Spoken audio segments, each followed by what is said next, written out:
Bonsoir. Bonsoir. Passer après Jacqueline Beer et tous les disparus, ça me fout un peu la pression. D'autant qu'il y a un régisseur qui m'a dit que quand on obtenait le prix du meilleur espoir, après on n'était plus appelé pendant 1 an, ce qui est une sorte de malédiction. Donc je me dis que c'est bien, je partirai peut-être en vacances.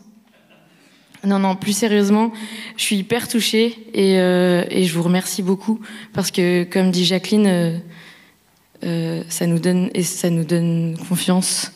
Et moi, j'ai rêvé d'être comédienne et puis j'avais préparé un discours puis je l'ai oublié, donc voilà, j'improvise. Mais j'ai rêvé d'être comédienne longtemps et en fait, quand j'ai commencé à travailler, c'était en 2019 et juste après, il y a eu le confinement.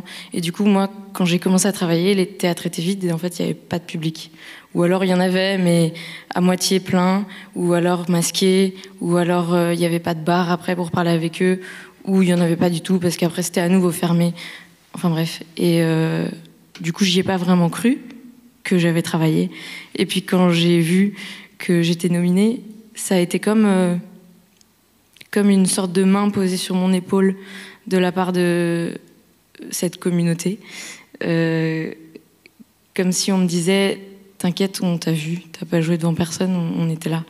Donc pour ça, merci beaucoup, parce que c'est une forme de reconnaissance, et du coup, je ressens de la reconnaissance de m'octroyer une reconnaissance alors que vous me connaissez pas. Et surtout, je voulais dire une chose, on m'a appris que pour être un bon acteur ou une bonne actrice au théâtre, il faut faire jouer son partenaire. Et du coup, si on garde cette règle, si j'ai ce prix, c'est grâce à Khadim, mon frère. Et franchement, que ce soit toi ou moi, c'est pareil. Merci beaucoup, merci.